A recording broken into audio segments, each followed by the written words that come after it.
We begin with our friend Senator John McCain.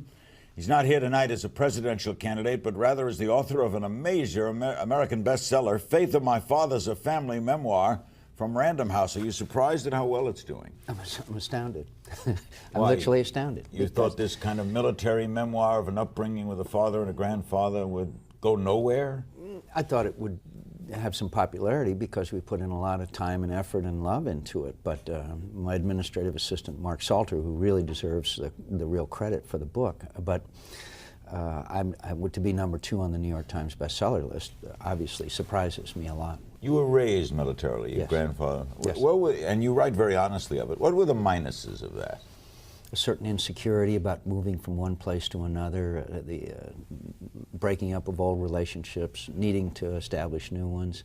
The effect that it had on me was that I had this real and imagined sense that any slight or any disrespect provoked an immediate response, a problem that I have, frankly, to this day.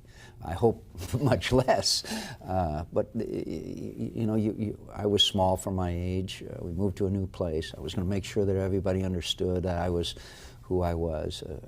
Did you almost have to go military yourself? Yes. And that's why I was so rebellious at the Naval Academy. One of the reasons why I was so rebellious at the Naval Academy. I didn't get the most demerits of anybody who ever went there, Larry, but I was in the top 10, I'm sure. I'm sure. I broke every rule. You did not take full advantage of your education there? To say the least. I stood 5th from the bottom of my class. You know, at my graduation, President Eisenhower spoke at my graduation, and he went out of his way to speak to the guy that finished at the bottom of our class. I kind of wished I'd done a little worse. And what about your dad? He, like you, had to do it? I think my dad wanted to more than he was a better. Well, he did very poorly at the Naval Academy too. The McCain record does not reign supreme in Annapolis. He was devoted to the Navy. He was devoted to his career. He was totally apolitical. He drank too much. He was very brave in World War II. Went through some tremendous experiences as a submarine commander. Was dedicated to the Navy, and there was a time when he was Commander-in-Chief of U.S. Forces in the Pacific where he ordered the bombing of Hanoi. That was his job. It was transmitted from the President. It's very tough on a father to order the bombing of a place where his son is, and I think that was a very great strain on him. But he knew his duty and he didn't shirk it. Were you aware of it being there? Yes. Yes, I became aware of it about a year after I'd been in prison. Wasn't that weird? My father is bombing me? No, except that I knew that he would do his duty. He couldn't be swayed by any personal concerns. There was a lot of other fathers' sons who were at risk there, who were living in Hanoi too. During World War II, you were in school, high school? Actually, elementary school. Elementary school. Were you aware of your father in action and all that? And the songs Vaguely. we used to sing in the morning? And Vaguely, and he was gone so much, you know. In World War II, fathers left. Fathers and husbands left, and they didn't come home till the end of the war. Why did you choose to fly? Because I thought it was the most exciting experience that a young person can have. Not to be different from your father, right? He went down, you went up. My grandfather had been an aviator, got in his wings very late in his military career and crashed a lot of airplanes. I thought it was the most exciting life that a person could lead. I mean, I used to be almost embarrassed about taking a paycheck because I had so much fun. Was being shot down partially your fault? Well, I think I could have probably flown better, but basically in those not. days, Right? You're hit by these. A surface-to-air missile, yeah. I think it was something that we lost 3 planes that day. And so I think it's one of the risks that you take, although like every other young pilot, I was sure it was never going to happen to me. It's got to be a weird feeling, though, right? I mean, among life's weird feelings, one would imagine one of the weirdest is to be shot down. But at that moment of crisis, your training takes over. You don't have time to really think. I was in a very steep dive, the wing came off, the plane was spiraling, my training took over. Saw the plane wouldn't work, eject, and that sort of is these scenes in the book are written brilliantly, by the way, of your capture and everything, and there's some extraordinary statements like you're thankful to the Vietnamese. I thank the Vietnamese for saving my life in that they gave me transfusions. They could have killed you, right? They could have let you die. Yeah, but when they were going to do that until they found out that my father was an admiral, and then they decided to help me. They were brutal, though, were they not? They were very brutal, and to many of my friends, they were far more brutal than they were to me. And I don't hate the Vietnamese. I don't even have any dislike towards them. You've met some of your captors. Exactly. Not any of my guards. I would probably have an emotional response if I did that. But my job has been reconciliation and healing. We still have a lot of old veterans who haven't come home yet, reconciliation and healing. But at the same time, I will never forgive some individuals for the cruelties that they inflicted on some of my friends, who were far tougher and far greater men than I. How long were you held? 5.5 years. Could have gotten out early, right?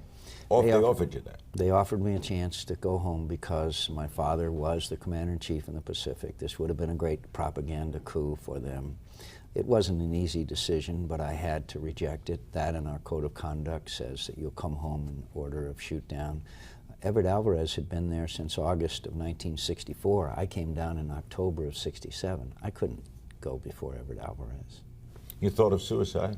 Yes, tried it, weakly tried it one time when I was badly broken. Given up all hope? Yeah, and I had given in to the Vietnamese and written a confession and ashamed of that? Yes, to this day. Why? Because I failed.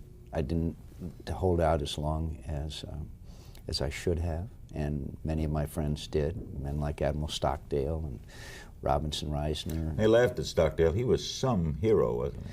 He was a great American. I Still regret, living, of course, but he is a great they American. laughed at him in that vice presidential thing with Perot. But And I deeply regret that because Admiral Stockdale was not prepared for that scenario. He's an intellect. He has teaches at Stanford, right? He's a marvelous, wonderful man and was a role model and a hero to all of us in the prison experience. And I hope that I know that history will judge him that way. What was day of release like? A bit euphoric, as you might imagine. It was a remarkable experience. None of us really got excited until the plane was over water from Hanoi, but we conducted ourselves in a military fashion. But the other thing I would like to point out, and I try to say in my book, my great privilege was to serve in the company of heroes. I witnessed 1,000 acts of courage and compassion and love, and it was a spiritually uplifting experience for me in many ways, and those that I love most and respect and admire are those that I was there with.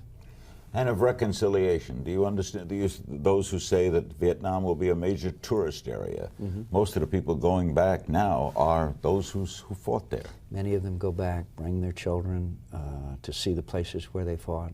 The Vietnamese welcome Americans. You know, they still dislike the French very much and the Russians. I had a meeting one time a couple of years ago when I was back, the MIA-POW the issue. General Vo Nguyen Giap, the leader of the hero of Dien Bien Phu, meeting with him. He's still a committed Marxist. At the end of our meeting, he said, "You Americans were an honorable enemy." And I think they view us that way, because I know that they know that we didn't go there to try, like the French, to take their country and colonize them. And whether there was the conflict, but they believe that we treated them honorably. Some thought, even conservative Americans, that Ho Chi Minh could have been the Tito of Asia had we played it differently. In retrospect, you buy that? I don't know, because when he certainly wasn't pro-Russian or pro-Chinese. No, but the imposition of the communist regime on North Vietnam, and then after what they did, although he had passed away by that time in South Vietnam, was barbaric and cruel. I think he was probably a nationalist, but I think he was also a committed Marxist.